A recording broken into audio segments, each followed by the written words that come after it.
Young people today are lazy and entitled. They expect everything for nothing, and they're allergic to hard work. Under 25s not in employment, education or training, just sit at home living off their parents, playing video games and not contributing anything to society. Violent teenagers are roaming the streets, intimidating communities and committing crime with no respect for authority or fear of the law. These are just some of the negative stereotypes that exist about young people today. But how can we change this misconception of young people? This is the head office of a charity called V Inspired. Everyone here works tirelessly to counter the negative representations of young people in the media today. The charity's PR manager, Janki Mehta, explains the problem. In the UK, we've got a massive image problem for young people. They are considered to be lazy, considered to be good for nothing. Youth unemployment figures are very high in the UK. So it's very difficult for young people to really kind of talk about the good things that they have to offer. I think it's a particularly bad problem at the moment because youth unemployment in the UK is so high. Young people are struggling to get into universities because tuition fees are really high, and there's a big divide between the generations in the UK. So what practical help can V Inspired offer young people in the UK today? At the moment, it's quite hard to be a young person. It's quite hard to feel good about what you have to offer society when 1 in 4 young people doesn't even have a job. But volunteering can give young people a sense of something good to offer their society, something positive that they can do, and just give them that boost that they need to kind of go forward with their careers and their lives.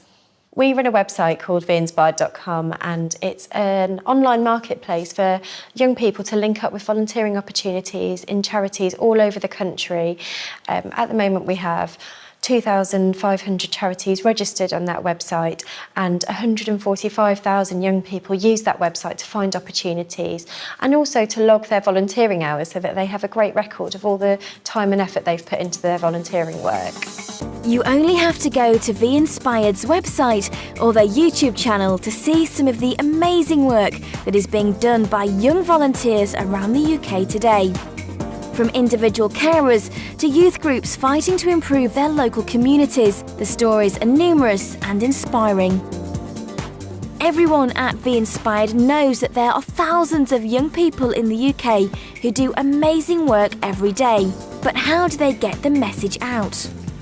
We work really hard to reach out to young people in lots of different ways, and that includes using the press and media. But one of the biggest ways that we reach young people is through social media.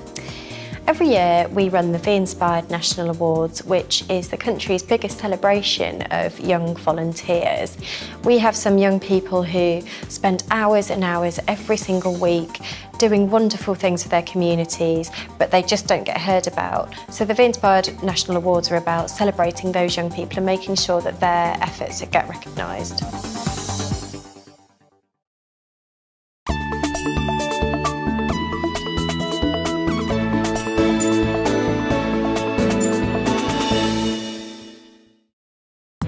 A past winner of the V Inspired Awards is Eliza Ribeiro from Croydon, South London. Eliza only recently turned 20, but she is already an experienced volunteer and campaigner. Eliza won the V Inspired National Bringing Communities Together Award for the work she does with her organisation Lives Not Knives. Eliza hasn't always been an award winner and positive role model, quite the opposite. But it was her personal experience of gang culture and knife crime in her local area that led her to turn her life around and to help others do the same. For Eliza, the change started with something very simple. So the t-shirts came about and they said Lives Not Knives on them, and they were just plain. And loads of young people in Croydon wanted them.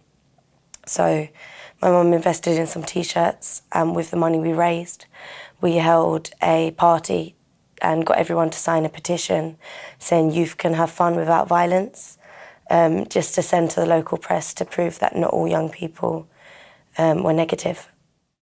And soon other people were starting to take note of her work in the community, and Lives Not Knives was born.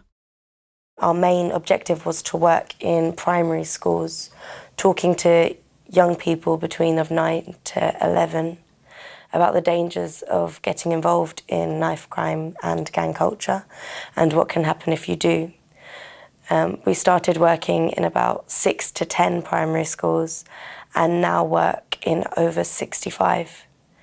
So we now work with over 10,000 young people a year.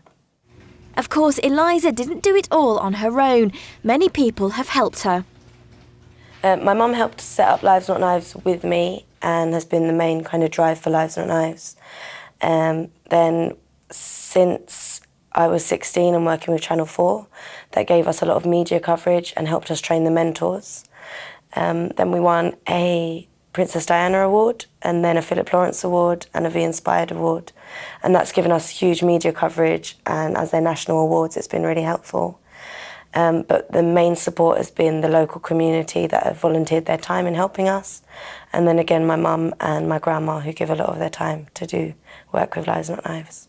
Eliza is a brilliant role model for young people growing up in her area and beyond. She is the embodiment of what Be Inspired sets out to achieve with young people around the country. And of course, she has great plans for the future. With Lives Not Knives, I want to create kind of mini bases across the country. So I think if there's a team of young people that are committed to reducing crime across London, across England, working together, it'll be a lot easier to understand the problems of what's going wrong. And also being able to tackle it before it actually does repeat itself. For me personally, I kind of want to do a bit of travelling and a bit of research on youth crimes committed across the world and other youth organisations that are reducing crime, but also to understand a bit more for myself and kind of build a project that might be able to work across the board that reduces youth crime and understands the mindset of kind of young criminals. And with the support of her family, community and organisations like Be Inspired, it's easy to believe that anything is possible for Eliza in the future.